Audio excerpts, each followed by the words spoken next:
Belum lagi dibahas per opsi.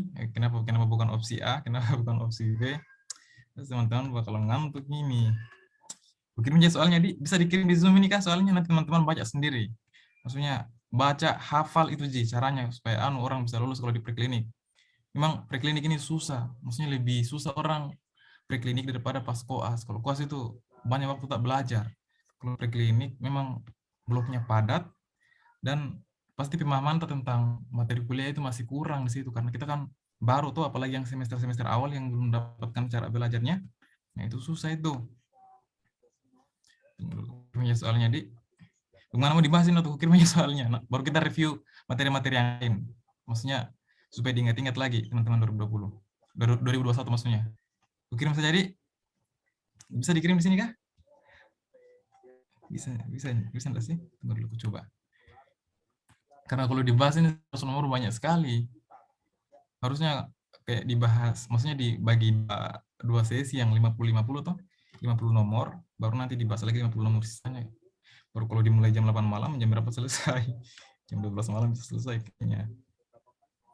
Tunggu dulu.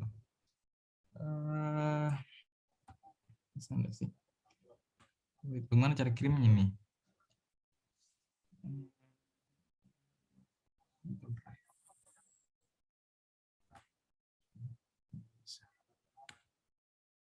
Kita review-review saja materinya. Enggak banyak di slide-nya, sedikit Ji. Tunggu dulu. Gimana cara kirim soal? Enggak bisa dikirim di multiple chat di sini harus via ini. Ada yang tahu caranya kah? Halo.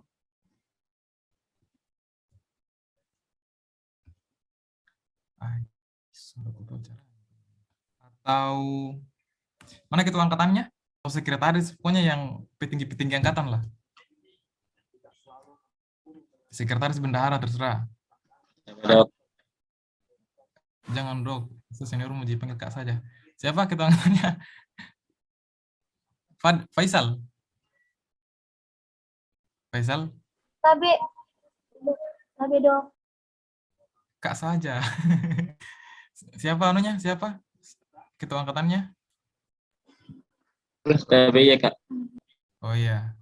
Jadi kocet saya di di WA, masih kirimkan ke anunya soalnya baru aku bagi ke teman-temanmu. Aku kasih nomor HP.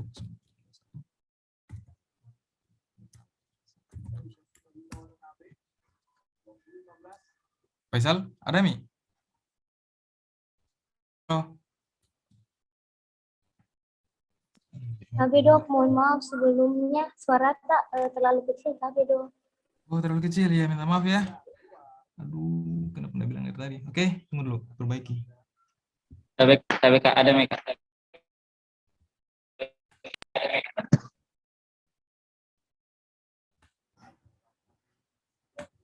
Nah, kalau sekarang masih kecil enggak? Masih kecil di?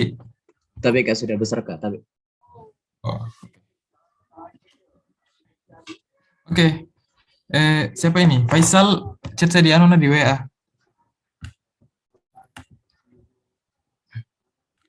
Iya, sambil tunggu chatnya Faisal. Nah, kenapa saya lebih pilih kasih review soal daripada lebih pilih review materi daripada bahas soal. Pertama karena menurutku kalau kita bahas soal itu kurang efektif. Jadi bahas soal itu efektifnya itu soalnya dihafal saja, hafal baca, hafal baca, hafal baca.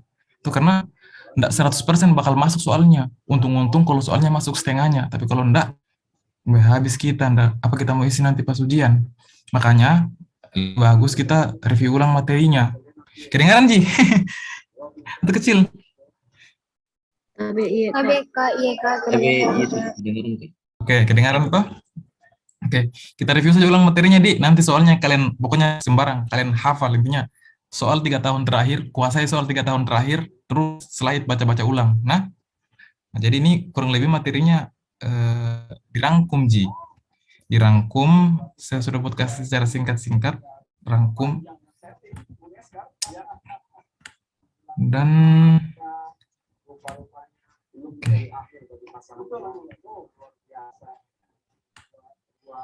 Screen.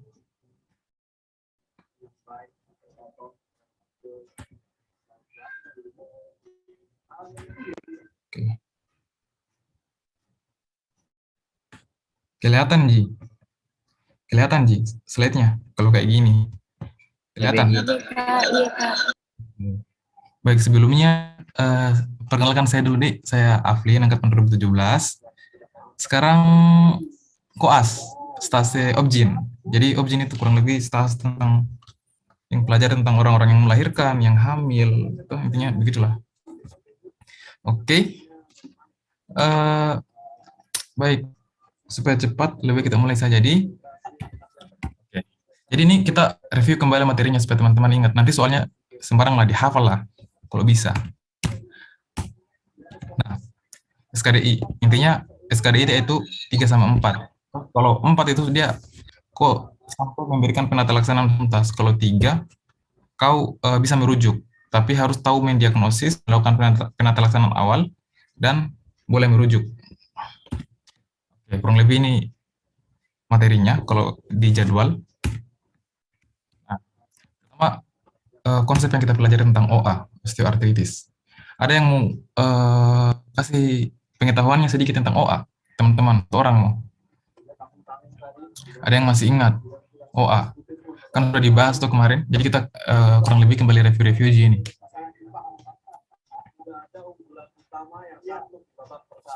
Oke. Karena lama, kita langsung saja.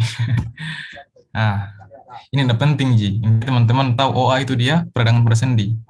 Peradangan pada sendi yang dia terjadi pada orang tua. Karena konsepnya kan kalau OA itu dia penyakit degeneratif.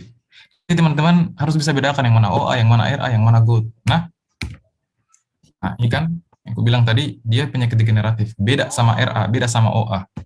Dia penyakit degeneratif, yang teman-teman harus ingat, degeneratif.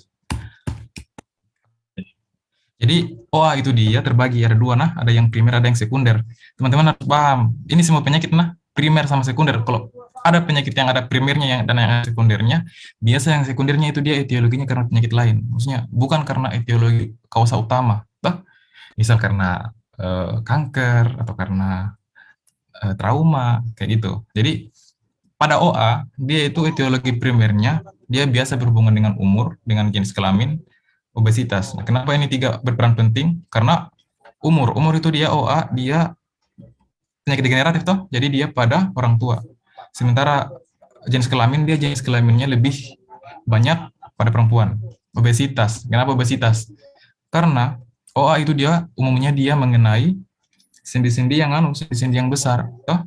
Sendi-sendi yang besar, sendi-sendi yang menopang berat badan, makanya obesitas itu dia bisa berpengaruh pada prevalensi kejadian OA. Jadi semakin obes orang, semakin tinggi faktor risikonya untuk kena OA. Itu, Ji. Jadi selain etiologi dari umur, jenis kelamin, sama obesitas, itu masuk ke sekunder, OA sekunder. Toh? Jadi itu, Ji, yang harus teman-teman bisa bedakan, yang mana yang primer, yang mana yang sekunder.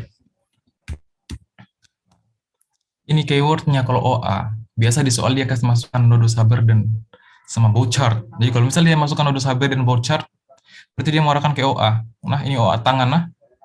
Nah, kalau misal saya tanya, kalau misal di soal dia masukkan Schwanneck ulnaris. Schwanneck ulnaris itu dia arahnya kemana? OA atau apa? Ada yang ingat?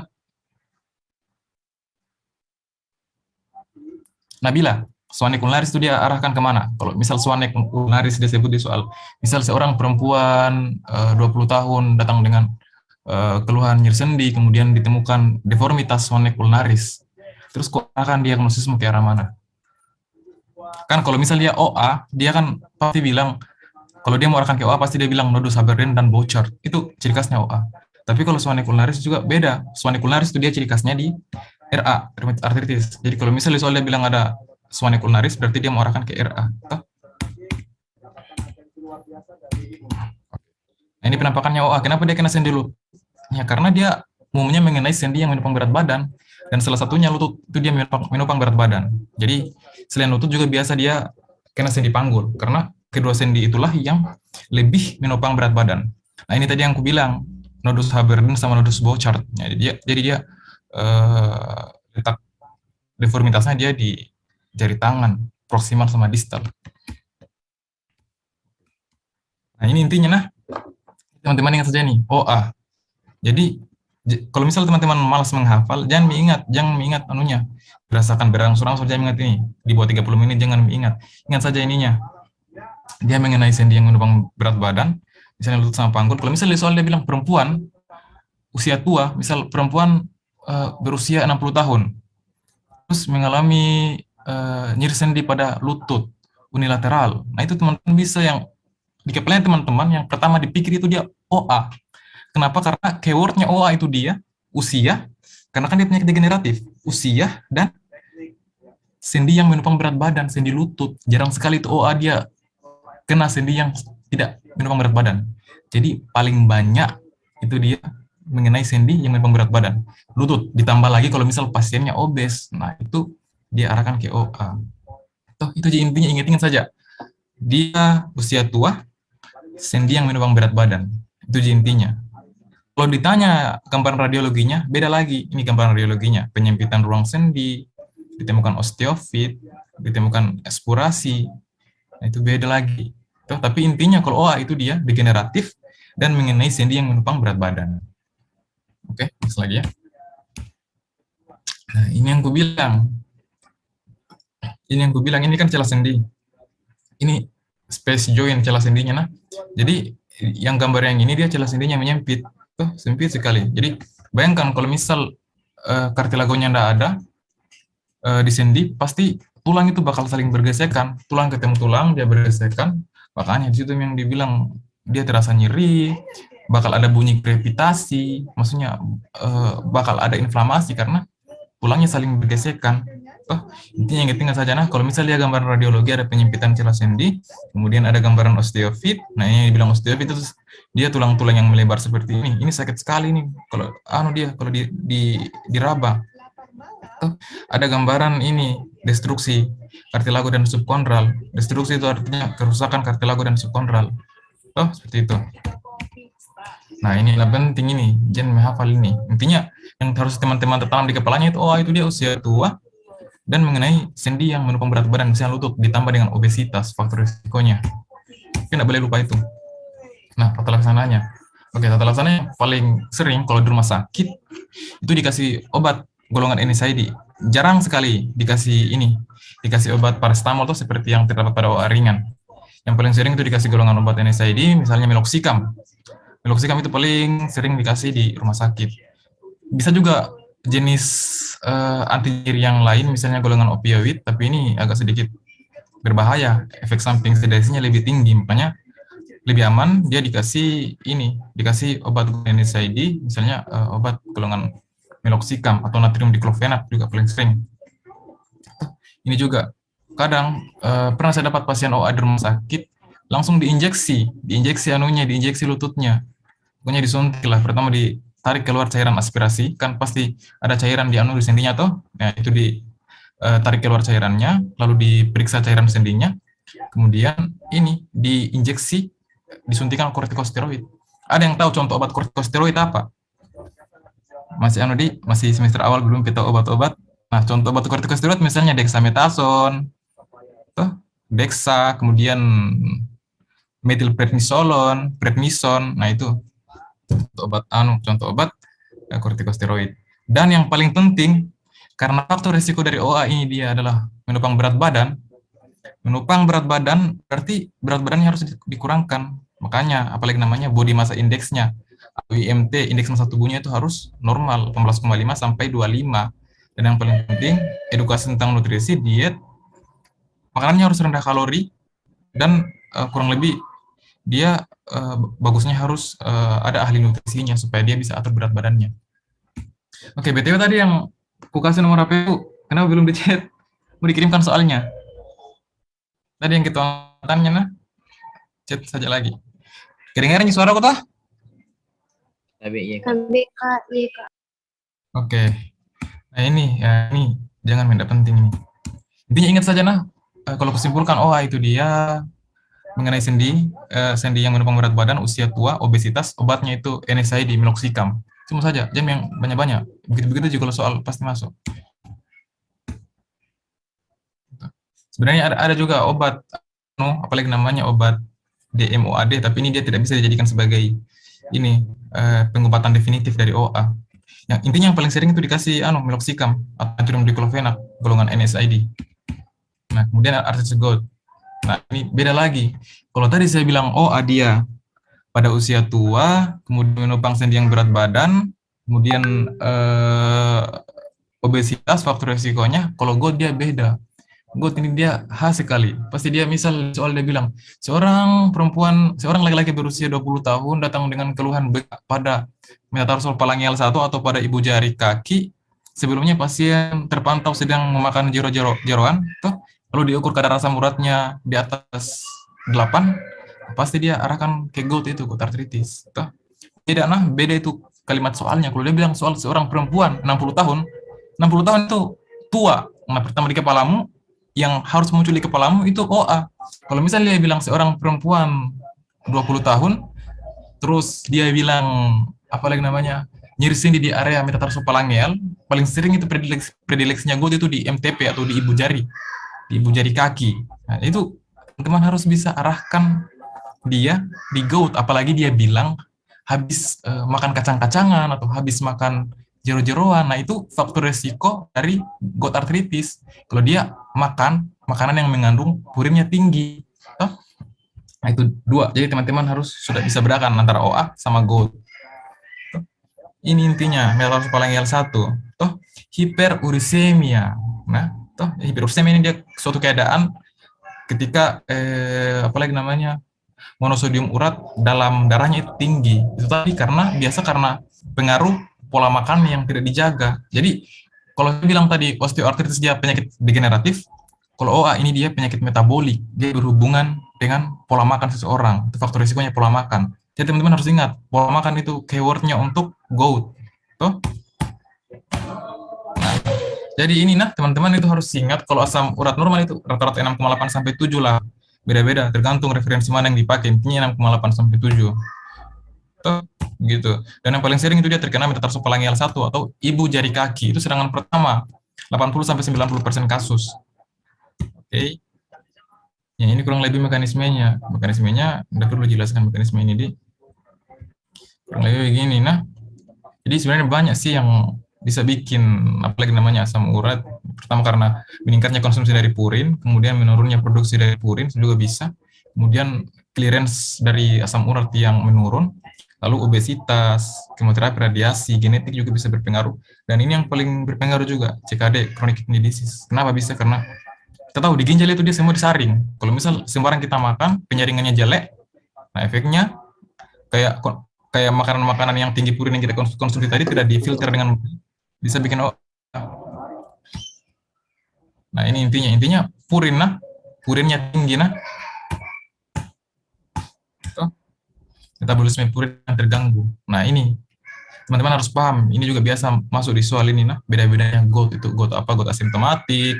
Jadi asimptomatik itu dia GOAT tanpa gejala. Jadi asimptomatik, simptom itu artinya gejala. Tapi tambahkan kata A artinya dia tidak bergejala. Jadi asimptomatik itu dia GOAT yang tidak bergejala. Tapi masalahnya ketika dilakukan pengukuran kadar asam uratnya tinggi. Tapi masalahnya biar tinggi tapi dia tidak ada gejalanya. Makanya itu dia dibilang GOAT asimptomatik tanpa gejala. Nah kemudian GOAT akut. Jadi ketika pasien datang dengan keluhan bengkak di metatarsophalangeal 1 di ibu jari kaki, itu 90% dia GOAT akut. Jarang sekali kalau GOAT yang sifatnya kronik dia kena MTP1. Biasanya dia multi artritis kalau dia sudah kronik. Nah, biasa sudah bentuk tofus lah, ada tofusnya lah kalau sudah kronik. Baru kalau dia GOAT akut dia biasanya monoartikular. Mono artinya satu, artikular artinya sendi, berarti dia mengenai satu sendi. Itu jadi kalau misal dia mengenai satu sendi terlebih dahulu, teman-teman harus arahkan di mana? Di GOAT akut. Jangan arahkan GOAT asimptomatik. Kalau misal dia di soal dia bilang seorang pasien berusia 20 tahun, dia tidak mengalami keluhan apa. Namun ketika dilakukan pengukuran asam uratnya itu nilainya 7,5. Berarti kan tinggi toh, tapi tidak ada keluhan. Berarti opsinya A, GOAT asimptomatik, B, GOAT akut, C, GOAT intermittent, D, GOAT kronik, E, osteoartritis. Nah, teman-teman kalau tidak paham ini tidak bisa jawab itu GOAT apa. Yang fase apa? Pasti jawabannya GOT asimptomatik karena dia tidak ada gejala sama sekali, namun kadar asam urat darahnya itu tinggi. Toh? Kemudian GOT aku tadi ku bilang dia monoartikular, dia subsendi dulu. Biasanya ada faktor pencetus, misalnya karena konsumsi alkohol, mikrotrauma, toh manifestasi awalnya dia bengkak hangat sama kemerahan. Jadi bengkak hangat sama kemerahan itu manifestasi awal dari GOT akut. Tuh, jadi ketika diraba itu hangat, nah kalau dia GOT akut. Kan ingat monoartikular. Mono artinya satu, artikular artinya sendi, berarti dia mengenai sendi. Paling sering di MTP1, metatarsofalangeal 1. 90% kasus di situ. Kemudian ada lagi disebut sebagai intercritical GOT. Nah, intercritical GOT ini dia fase tenang setelah serangan pertama. Misal orang yang sudah kena GOT akut, terus dia sembuh.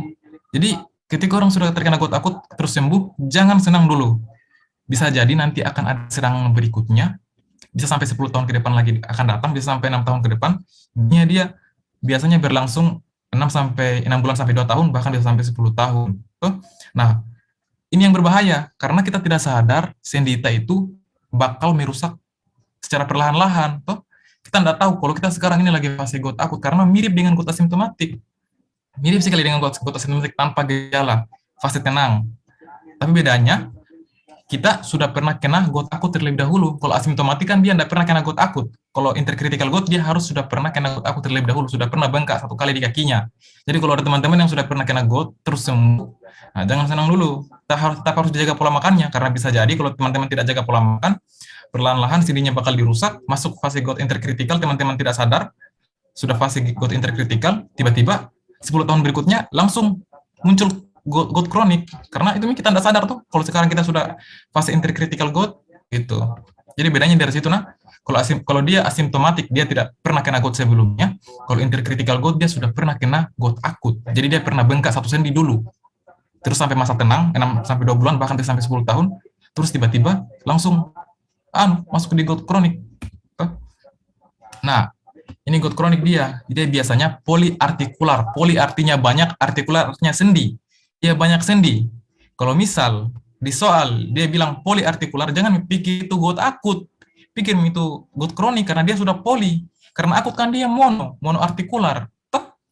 Jadi kalau misal di soal dia sudah bilang poliartikular terus disertai tofus sendi, tofus itu dia beda dengan bengkaknya bengkaknya GOT akut. Kalau tofus dia biasa sudah enggak nyeri lagi. Dia bengkak tapi bengkaknya dia enggak hangat, enggak kemerahan. Jadi dia bengkak, tapi bengkaknya itu dia enggak sakit, enggak nyeri. Itu. Sebenarnya intinya, keywordnya kalau dia GOT kronik poliartikular dengan tofusnya itu sudah muncul tofus dan biasanya asam uratnya dia di atas 9. Oke, kriteria diagnosis yang penting ini. Yang penting teman-teman bisa tahu apa diagnosisnya itu. Kalau GOT itu keywordnya apa. Nah, tata laksananya. Nah, pertama, hiperurisemia asimptomatik. Tadi apa yang aku bilang asimptomatik? Asimptomatik itu ya tidak bergejala, tapi ketika dilakukan pengukuran kadar asam uratnya tinggi, jadi tanpa gejala dia. Nah, yang bisa dilakukan apa? Modifikasi gaya hidup. Jadi ini beda-beda kalau GOT akut, GOT kronik itu beda-beda obatnya. Kalau GOT akut, first line terapinya dikasih colchicine, tapi kalau misalnya ada colchicine bisa dikasih golongan NSAID. NSAID itu intinya apa? NSAID itu dia anti nyeri. Bisa kasih kortikosteroid juga. Kortikosteroid ini dia anti-inflamasi. Anti-inflamasi ini contoh obatnya apa? Dexamethasone, methylprednisolone, prednison yang paling banyak di pasaran itu 3. NSAID contohnya apa? NSAID contohnya meloxicam, kemudian natrium diklofenak, asamifenamat, semua golongan NSAID. Dia termasuk dalam golongan anti nyeri. Nah, GOT intermittent sama kronik, first line terapinya itu allopurinol. Jadi kalau misalnya di soal pasien datang dengan keluhan bengkak pada ibu jari kaki 2 hari yang lalu, bengkaknya cuma di situ saja, dia tanya, pilihan terapi yang Anda berikan adalah colchicine, B allopurinol, C paracetamol, D natrium diklofenak, E meloxicam. Ya. Secara teori, jawaban yang natrium diklofenak, paracetamol, meloxicam itu semua benar. Tapi first line terapi lini pertamanya dia harus dikasih colchicine. Nah, yang tadi saya bilang paracetamol, natrium diklofenak, sama meloxicam itu boleh dikasih kalau tidak ada colchicine. Apalagi, maksudnya, jangan kasih allopurinol, karena allopurinol itu dia pilihan terapi untuk gout yang sifatnya kronik, begitu. Nah, kalau misalnya ada toksikasi allopurinol, bisa dikasih ini obat golongan probenesid, tapi dia kontraindikasinya dia nefrolitiasis. Nefrolitiasis itu dia suatu keadaan ada batu ginjal, ada batu dalam ginjal. Kenapa? Karena allopurinol ini dia memperparah batu ginjal yang tadi. Pilihan lain febuxostat, tapi jarang ji. Biasa ini dia kasih masuk allopurinol atau probenesid. Itu pun kalau dia kasih masuk probenesid pasti dia bilang kalau pasiennya itu selain kayak apalagi namanya gout, dia juga kena nefrolitiasis. Pasti dia masukkan kontraindikasi. Kemudian RA, rheumatoid arthritis. Nah, ini khas sekali kalau dia RA. Nah, khas sekali. Jadi teman-teman nggak boleh lupa ini RA. Jadi RA ini dia dipengaruhi oleh genetik, tuh faktor genetik HLA-DR1 sama HLA-DR4. Dan teman-teman harus paham kalau dia faktor genetik itu dia biasanya simetris kiri kanan. Jadi kalau misal di soal dia sebut seorang pasien berusia 30 tahun datang dengan keluhan bengkak pada jari tangan kiri kanan, nah teman-teman harus pikir itu dia RA karena apalagi namanya karena gangguan artritis lain seperti OA dengan gout itu dia sifatnya dia tidak kiri kanan, dia tidak simetris, dia asimetris sifatnya. Jadi kalau gout dia biasa kena di kiri saja atau kena di kanan saja, bisa dua-duanya tapi tidak betul-betul simetris. Apalagi OA, osteoartritis dia paling sering kena misal bagian sebelah saja, bagian lutut bagian kanan, atau lutut bagian kiri itu jarang dua-duanya. Nah, tapi kalau RA dia selalu kiri kanan, simetris. Karena yang pengaruh itu faktor genetik HLA-DR1 sama HLA-DR4.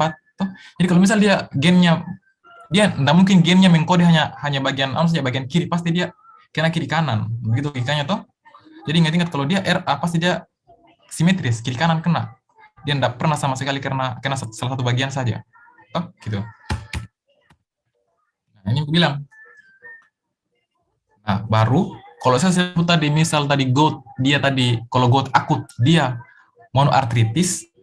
Kalau RA dia selalu poliartritis, selalu di atas 5 sendi. Dia nggak pernah 1 atau 2 atau 3 sendi, dia selalu di atas 5 sendi. Jadi kalau misal teman-teman dapat soal, terus di soal dia bilang kenatomi sendi tangannya, terus kenatomi juga lututnya, kan di pergelangan tangan ini kan ada beberapa sendi, bagian proksimal, bagian distal kalau di jari tangan, kena semomi, terus banyak sendi ya, berarti dia mengarahkan ke RA itu. Gitu. Terus ini dia tadi yang saya bilang, nah keywordnya apalagi namanya OA itu, keywordnya RA itu rheumatoid arthritis. Ini aku bilang ulnar deviation yang dibilang apalagi namanya, pokoknya dia deviasinya ke arah ulna, pokoknya dia bengkok saja tangannya, bengkok ke arah ulna. Terus ini juga Boutonner deformity, ini Boutonner deformity, ini swan neck deformity atau swan neck ulnaris. Jadi kalau misal teman-teman lihat di soal dia bilang Boutonner deformity atau dia bilang swan neck ulnaris, swan neck deformity, berarti itu clue untuk teman-teman bisa jawab itu dia diagnosisnya RA. Tuh beda tadi sama OA dia tadi Bouchard, nodus Haverin sama nodus Bouchard. Kalau dia RA, swan neck deformity, Boutonner deformity, ulnar deviation. Itu 3 dia. Nah, oke, diagnosisnya begini. Yang paling penting yang biasa dikasih masuk di soal itu dia ini RF, rheumatoid factor positif tuh. Dari namanya saja rheumatoid arthritis. Rheumatoid faktornya berarti positif toh. Dan kalau misalnya di soal dia bilang rheumatoid faktornya positif atau biasa disingkat RF, RF-nya positif, teman-teman udah usah pikir lain, pasti jawabannya itu apalagi RA, nggak mungkin migon, nggak mungkin OA. Terus ini anti CCP juga biasa dikasih masuk, anti CCP antibody. Nah, ini maksudnya keywordnya untuk pemeriksaan laboratoriumnya, gitu. Kalau imagingnya kurang lebih mirip-mirip Ji. Kalau di RA dia ada bone erosion, penyempitan celah sendi kurang lebih mirip dengan OA. Kalau tidak ada perbedaan terlalu bagaimana kalau di gambaran X-ray atau radiologinya. Ini Ji, pemeriksaan blood test-nya laboratoriumnya pasti rheumatoid faktornya dia positif sama anti CCP-nya juga positif. Oke. Pokoknya ini bilang tadi swan neck ulnar deviation, dia deviasinya ke arah ini, ke arah lateral, ke arah lateral, tak? Ini keywordnya, jadi intinya slide yang panjang lebar tadi, intinya ini, polyarthritis kalau RA, polyarthritis, morning stiffness itu kekuatan pada pagi hari, biasanya lebih dari 1 jam. Swan neck deformity, ulnar deviation, bottom deformity, ini keyword dari RA semua, genetik HLA-DR1, HLA-DR4, ini keywordnya RA. Jadi tidak boleh teman-teman salah lagi. Kalau radiologinya dia tidak terlalu spesifik, ini hampir mirip antara ini laboratoriumnya rheumatoid factor sama high titer anti-CCP. Jadi anti-CCP-nya tinggi banget. Oke, itu. Nah, ini klasifikasi kriteria ini ACR. Ada terlalu penting, Ji. Intinya dia diagnosis era itu dia kalau dia ACR-nya dia atas 6, tapi jarang sekali dia masuk jadi visual. Seperti yang ini. Nah, ini tata laksananya. Tata laksananya itu sebenarnya biasa jarang sekali Ji tanyakan sampai tata laksana kalau rheumatoid arthritis, kalau RA. Yang paling sering kalau tanyakan tata laksana kalau penyakit sendi itu dia OA sama gout karena itu paling banyak kasusnya di rumah sakit. Kalau RA jarang Ji. Tapi kalau misalnya tata laksananya ada disebut sebagai ini, DMARDS. Intinya DMARDS ini tuh kayak obat modifikasi untuk RA. Jadi ini paling sering methotrexate, chloroquine. Ini paling sering apalagi masuk di soal methotrexate sama chloroquine. Cyclosporin juga kadang-kadang, tapi ini Ji, kalau misalnya di soal dia ada pilihan methotrexate, nah lebih pilih ini methotrexate. Oke. Kemudian sport injury ini teman-teman pasti tahu tuh, kayak misal cedera ACL, cedera apalagi namanya itu, cedera PCL posterior, cedera meniskus, banyak, ruptur tendon Achilles. Nah itu sport injury. Nah ini nggak terlalu penting di anatomi, teman-teman sudah pelajari juga tuh yang anatominya. Nah ini yang aku bilang, ini langsung aku singkat-singkatkan keywordnya. Nah ini apalagi namanya, kayak gampang dicapelnya ini. Jadi ACL tears, ACL itu anterior cruciate ligament. Anterior cruciate ligament berarti dia ligamennya terletak di bagian anterior. Nah ini langsung ingat saja ini, Lahaman test. Kalau dia ACL, dia Lahaman test sama anterior drawer test. Biasa disoal kalau misal seorang pasien datang dengan keluhan apalagi namanya, bengkak pada lutut yang dialami setelah si pasien bermain sepak bola. Terus ketika dilakukan tes, Lahaman tesnya positif. Oh, berarti itu dia mau arahkan ke ACL. Terus PCL, posterior cruciate ligament. Ini dia contohnya, spesial tesnya itu dia posterior success sama posterior drawer test. Posterior success sama posterior drawer test. Kemudian MCL, medial cruciate ligament sama lateral cruciate ligament tears atau ruptur medial sama lateral cruciate ligament. Ini dia valgus stress test sama varus stress test. Intinya valgus varus stress test. Tapi ini kalau MCL dia jarang sekali dimasuk di soal. Yang paling sering itu ACL, PCL, meniskus sama ruptur Achilles. Nah, ini yang meniskus. Meniskus ini dia khas sekali gejalanya. Dia ada locking dan clicking. Locking dan clicking dia kayak lututnya itu dia kayak terasa terkunci, dia enggak bisa digerakkan lututnya, enggak bisa putar ke lututnya, kayak seperti terkunci. Tuh. Terus lihat ke gejala-gejala yang lainnya kayak popping sound semua. Pokoknya di ACL, PCL, sama meniskus itu semua ada popping sound. Itu gejala umum, tapi beda sendiri dia di meniskus. Yang punya gejala locking sama clicking itu, yang terkunci itu dia cuma di meniskus ruptur. Sementara yang di ACL sama PCL dia enggak ada sama sekali. Jadi itu yang bisa bedakan juga locking sama clickingnya. Berarti kalau di soal dia bilang ada locking dan clicking, berarti dia mau arahkan ke meniskus ruptur. Nah, terus tesnya apa lagi? Kayak McMurray, Tesali. Nah ini keyword ini, kata kuncinya McMurray sama Tesali. Ruptur Achilles ini dia ketika pasiennya biasa tidak bisa jinjit, dia tidak bisa plantar fleksi. Yang paling sering masuk di soal Thomson test. Nah kalau dia bilang sebut Thomson test, nah berarti dia mengarahkan ke ruptur Achilles. Terus tata laksananya mirip Ji, tata laksananya mirip semua. Intinya kita sebagai dokter umum ini kita harus rujuk pasiennya, nggak boleh dibiarkan lama. Tapi kita harus bisa tata laksana apa? Perhatikan prinsip ABC, airway breathing circulation. Kalau ada perdarahannya ditutup, Itu yang paling penting, ABC-nya dulu, stabilkan dulu semua. Toh? Kemudian dikasih obat anti nyeri. Anti nyeri misalnya apa? Banyak obat anti nyeri, golongan NSAID. Tinggal teman-teman pilih saja, bisa meloxicam, natrium diclofenac, asametenamat, dan lain-lain. Pokoknya banyak. Terus rujuk biarkan dokter spesialis ortopedi ngurus ini, kayak dia mau kasih brace kah, dia mau kasih operasi kah, atau apa. Jadi kita sudah kasih tata laksana awal. Nah mungkin jadi soal dia kasih yang bukan kompetensinya teman-teman, pasti dia kasih kompetensinya teman-teman semua. Gitu. Jadi intinya ACL itu Lachman, PCL itu posterior success, meniscus itu dia McMurray sama Tesali, ruptur Achilles itu dia Thomson test. Itu isi yang diingat-ingat nah. Oke, ini anunya, contohnya. Jadi dia ditarik ke atas anunya, apalagi namanya tesnya, ini Lachman test. Lachman test itu untuk ACL. Lihat Ki, dia bagian apalagi namanya tungkai bawahnya itu dia ditarik, diangkat ke atas, sementara bagian pahanya itu dia ditahan, difiksasi Ki. Jadi tangan tak cuma tarik bagian atas. Toh. Nah ini interpretasinya. Kalau misal dia perpindahannya dia 0,5 sampai milimeter, berarti itu dia anunya apalagi namanya nilainya positif 1. Kalau dia 5 sampai 10 positif 2. Kalau dia 10 cm atau lebih dia positif 3. Toh. Jadi ketika ditarik dia jarak antara perpindahannya itu ini tergantung interpretasinya tadi. Nah, ini anterior driver test, kurang lebih seperti ini. Dan disuruh jadi teman-teman lakukan. Pokoknya yang penting teman-teman tahu nama tesnya saja. Nggak, di soal dia tidak mungkin bilang bagaimana cara melakukan anterior driver test, bagaimana cara melakukan Lachman test, tidak mungkin. Yang penting teman-teman tahu namanya saja. Nah, ini posterior success. Posterior success ini dia untuk PCL tadi, posterior cruciate ligament, gitu. Nah, ini varus valgus test. Varus valgus test ini dia untuk tadi MCL sama LCL. Tuh. Ini McMurray. Toh. McMurray ini dia untuk apa? Untuk ruptur meniskus.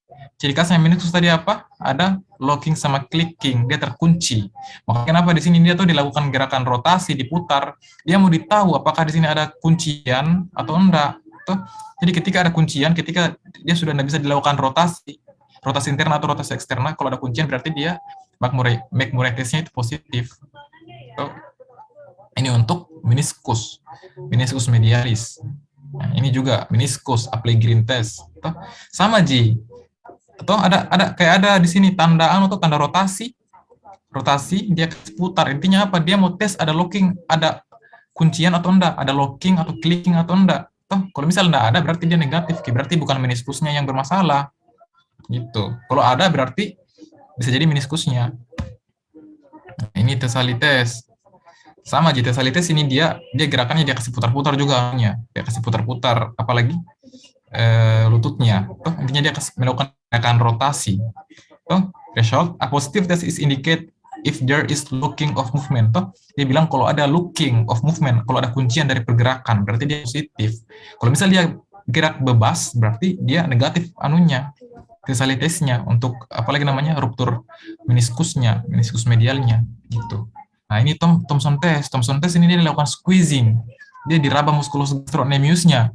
Kalau ada yang lupa gastrocnemius itu dia di bagian betis. Jadi ketika dilakukan rabaan pada betismu, terus lihat anunya, apalagi namanya kakinya, apakah dia bisa melakukan dorsifleksi atau enggak. Karena kalau orang normal pasti bakal terdorsifleksi otomatis.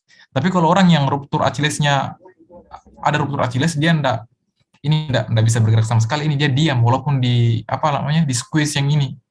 Kayak ini apalagi namanya kan, dipencet-pencet, dia nggak bakal bergerak, ini anunya kakinya, gitu. Nah, ini juga O'Brien Dill test sama Ji, kurang lebih.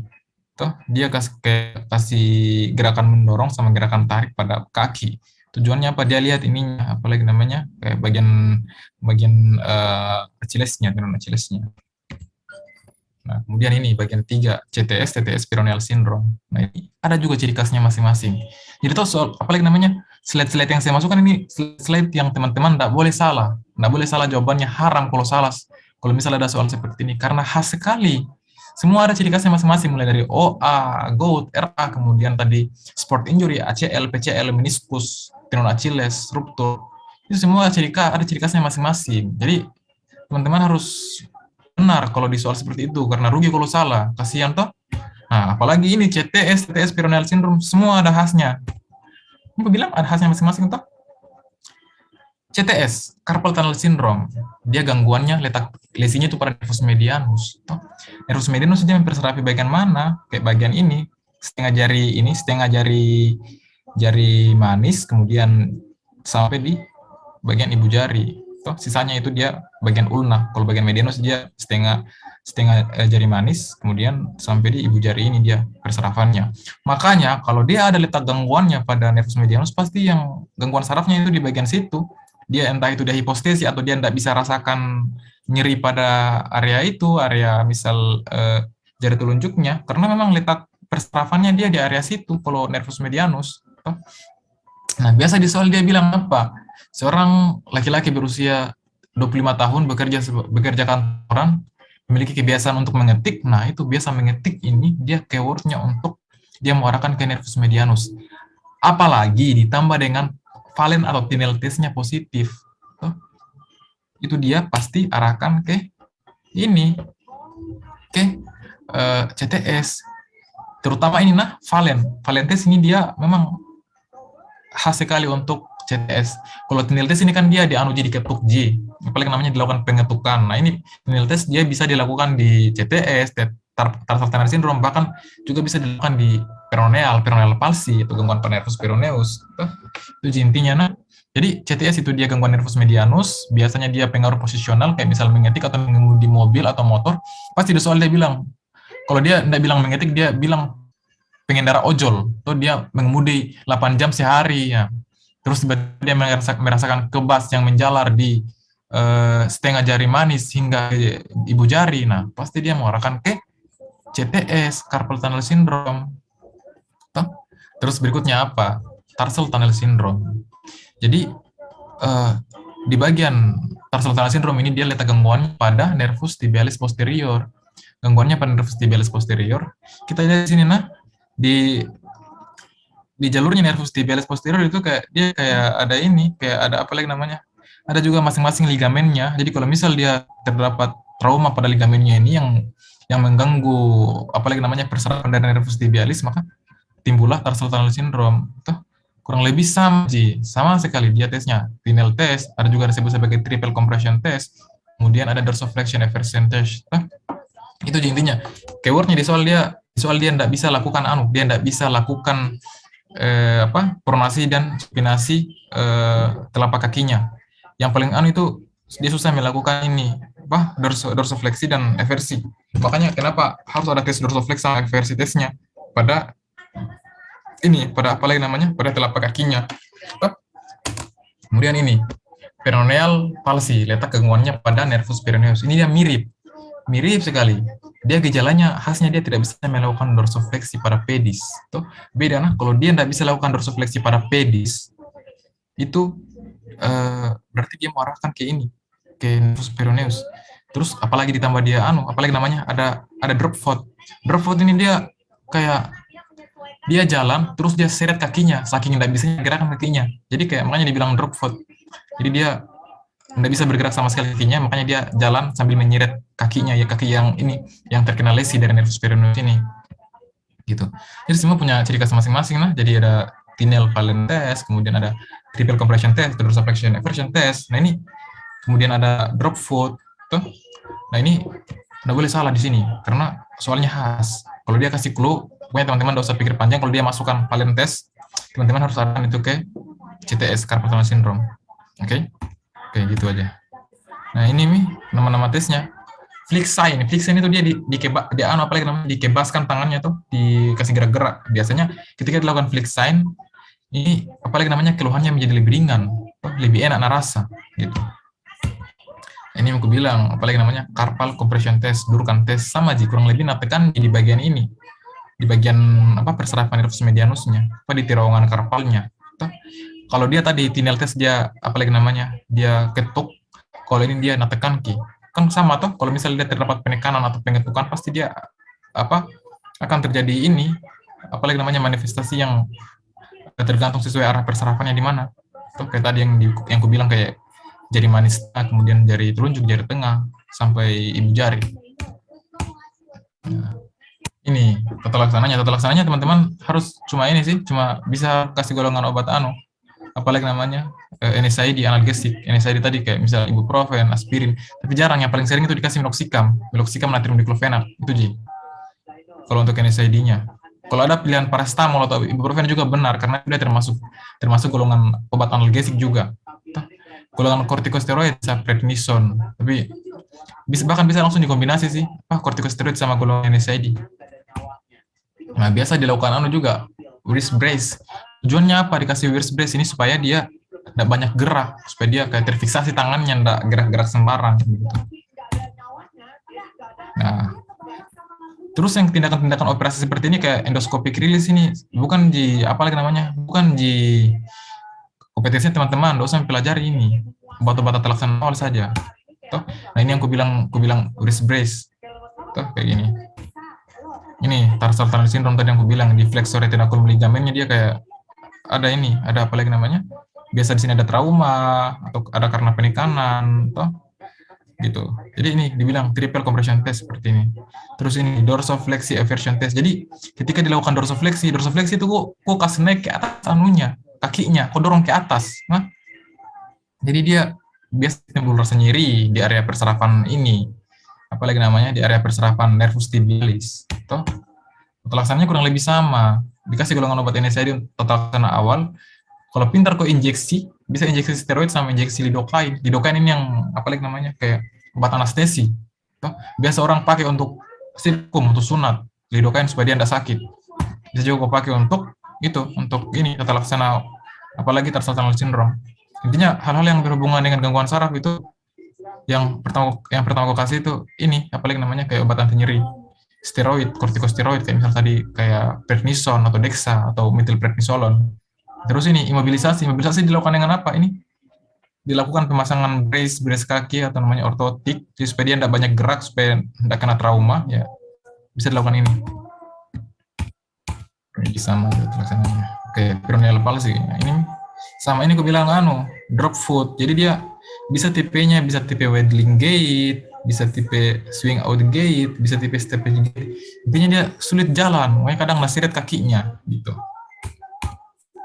Kurang lebih sama kasih neurotropik, dia kasih obat anti nyeri NSAID, fisioterapinya ya dari urusan fisioterapi yang urus. Orthotic intervention ini kurang lebih sama kayak brace tadi yang dipasang di kaki tadi, tapi dia pemasangannya lebih bisa sampai di betis. Intinya itu kasih obat anti nyeri saja, sama kasih obat kortikosteroid anti nyerinya dari golongan NSAID tadi. Nah ini fraktur, dislokasi, subluxasi itu beda semua. Nah, tapi depan tinggi ini. Yang penting teman-teman tahu fraktur itu apa. Maksudnya jenis-jenis fraktur apa. Ini dibilang fraktur, ini dibilang dislokasi, ini dibilang subluxasi. Kalau dia masih ada hubungannya dislokasi, kalau dia patah itu fraktur, kalau dia terlepas sama sekali kayak gini ini disebut subluxasi. Nah ini paling sering dimasuk yang grading klasifikasi fraktur terbuka.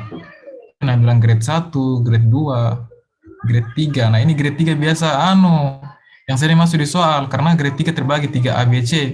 Kalau grade 1, 2 itu kan gampang sekali dibedakan, cuma kurang dari 1 cm, lebih dari 1 cm, lebih dari 10.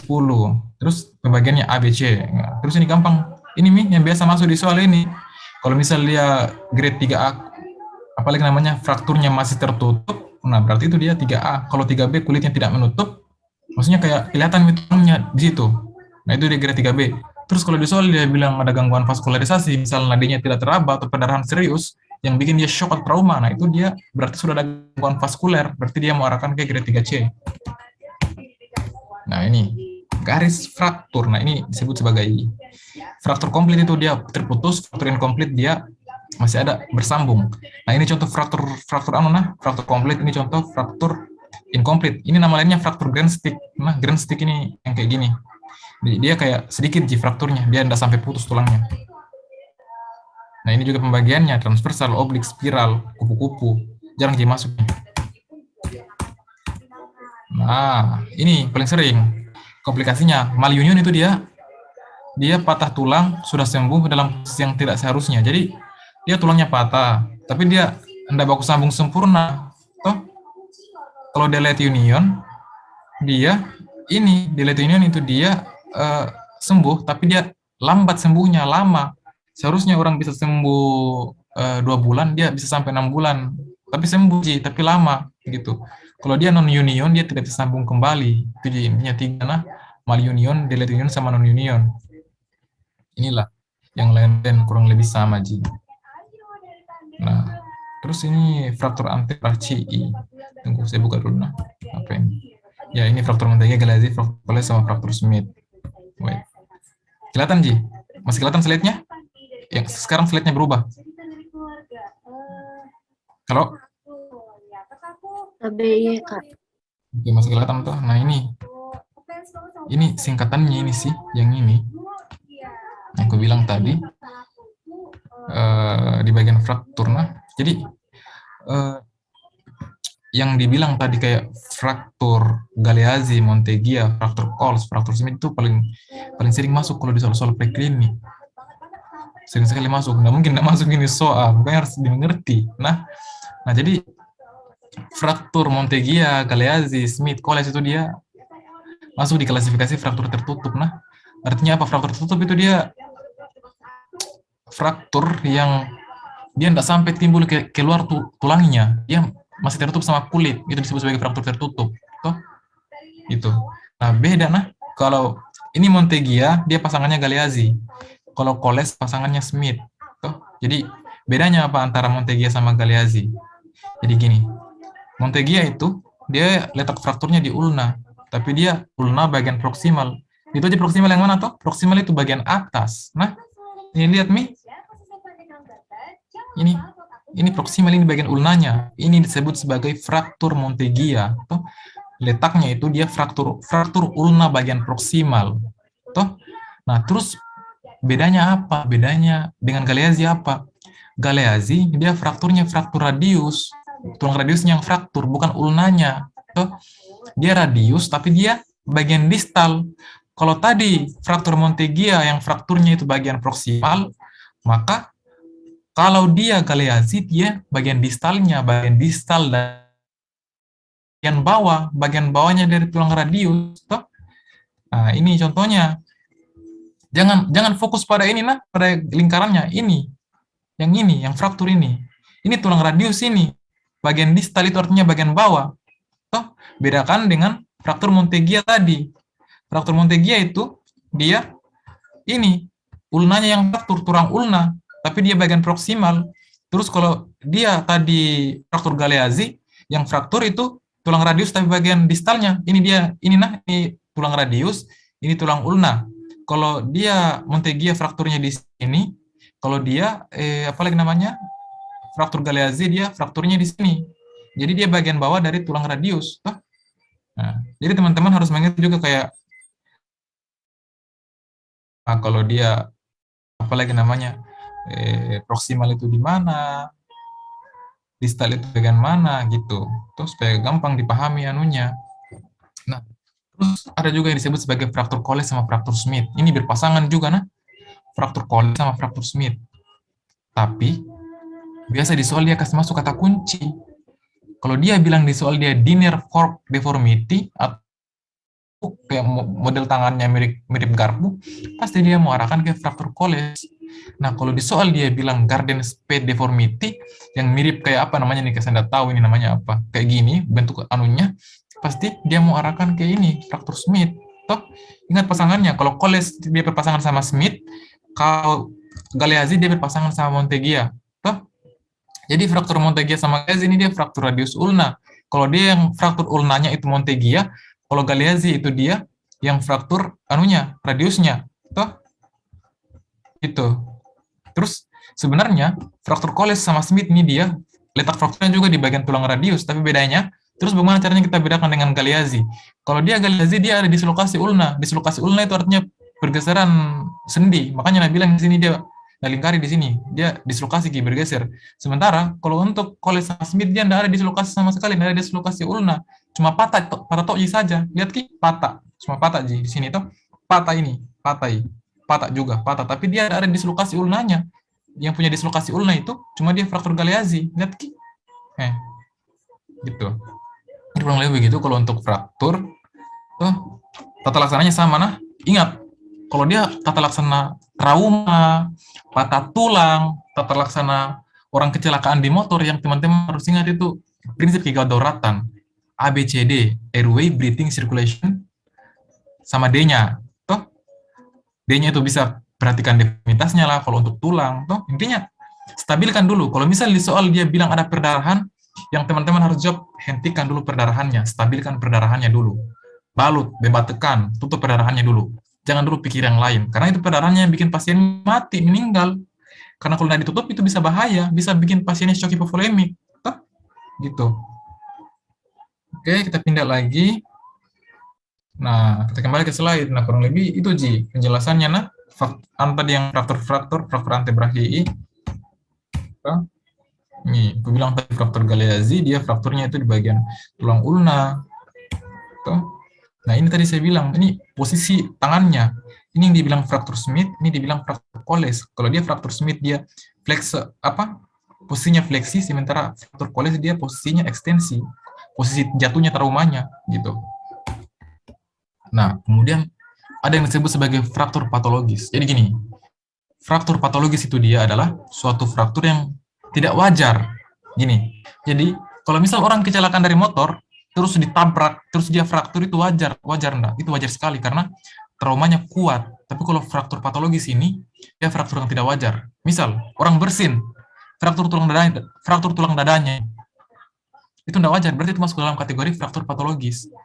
Misal, kalau orang, apalagi namanya, kena trauma pelan, tiba-tiba fraktur, itu tidak wajar juga. Karena yang harusnya bikin fraktur itu dia trauma yang kuat, sifatnya kuat. Toh? Nah, ini fraktur patologis, dia fraktur yang didahului oleh penyakit lain. Toh? Bisa karena osteogenesis imperfecta, osteomyelitis atau keganasan, atau bahkan pada pasien osteoporosis. Kan osteoporosis kan dia tulangnya dia sudah apalagi namanya tulangnya kan berkurang karena usia atau bisa fraktur kena itu bisa bikin tulangnya fraktur. Itu yang disebut sebagai fraktur patologis. Contoh lain lagi, pada osteogenesis imperfecta itu kelainan pada kolagen sama tipe 1 sama tipe 2. Kan kalau orang yang osteogenesis imperfecta, kalau dia bersin itu bisa fraktur tulang dadanya. Kalau ada orang bersin fraktur tulang dadanya normal tuh, cuma terjadi osteogenesis imperfecta karena itu yang dibilang sebagai fraktur patologis, fraktur yang diparsai atau didahului oleh penyakit lain gitu. Ini misalnya osteomyelitis TB itu, ini fraktur karena itu fraktur patologis. Ini contohnya pada apa namanya ini gambaran radiologi dari osteoporosis cara tulangnya berkurang. Ini pada keganasan. Codman triangle. Ini pada osteogenesis imperfecta. Jadi bayangkan tulang. Nah, berikutnya apa? Ini selalu punya ciri khas masing-masing. Osteogenesis imperfecta ini khas sekali keywordnya. Teman-teman bisa di sini. Nah, ini bilang tadi gangguan pada gitu. Nah, tadi aku bilang dia karena dia mineralisasi tulangnya tidak ada kuat, artinya vitamin D-nya kurang. Pasti kalau misal dia dilakukan pemeriksaan laboratorium, pasti kadar vitamin D-nya kurang, pasti turun. Kalsium fosfatnya juga pasti menurun. Terus tata laksana yang harus diberikan apa? Makanya itu pentingnya anak bayi baru lahir harus dijemur di matahari. Itu bukan dia untuk kasih hitam kulitnya, bukan dia. Memang matahari itu dia membantu untuk ini mineralisasi tulang yang baik. Atau juga bisa diberikan vitamin D 1000 sampai 1500 intraunit per hari, begitu. Nah, ini gue bilang rickets ini dia untuk anak kecil, osteomalacia itu untuk orang dewasa, tapi sama letak gangguannya itu mineralisasi tulang yang tidak adekuat, itu vitamin D-nya yang bermasalah gitu. Nah, ini ciri khasnya tadi gue bilang, dia melebar ke anunya, cupping of metaphysis, dia pelebaran lempeng dari metafisis tadi itu yang di slide sebelumnya. Terus intinya dia ada melengkung tulang-tulang panjangnya. Nah, kalau osteomalacia dia lebih khas lagi. Nah, sebut ini campagne glass pelvis. Ini selalu di soal masuk ini campagne glass pelvis. Keywordnya osteomalacia. Nggak pernah dia mau kasih masuk yang lain. Jarang sekali nama kasih masuk closer zone. Selalu ini campagne glass pelvis. Terus seperti itu. Kenapa gampang terjadi fraktur spontan? Gampang sekali dia fraktur ini kalau orang osteomalacia. Karena tadi vitamin D-nya mineralisasi tulangnya itu kurang, makanya gampang sekali fraktur. Nah, osteoporosis juga penyakit degeneratif. Artinya apa? Dia pada orang tua. Orang tua itu berarti ya sudah tua, umur 60 tahun, apalagi dia faktor risiko tertingginya itu perempuan. Kenapa? Karena perempuan itu dia, apalagi perempuan-perempuan yang sudah menopause, hormon-hormon estrogen, progesteronnya sudah tidak diproduksi, nah itu gampang sekali dia kena osteoporosis. Teman-teman pernah lihat neneknya bungkuk, nah itu dia osteoporosis itu, apalagi namanya manifestasi dari osteoporosis itu nenek yang bungkuk, nah itu dia gejala klinisnya osteoporosis. Ini yang gue kasih merah, umur, usia tua, female sex, artinya kayak jenis kelamin perempuan, kenapa? Karena dia menopause.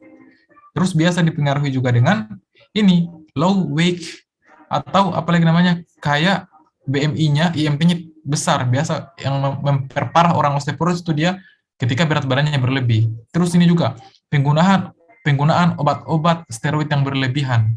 Tadi yang aku bilang, steroid itu misalnya obat apa? Dexamethasone, metilprednisolon, prednison, itu nggak boleh dikasih pada orang yang osteoporosis karena dia bisa memperparah.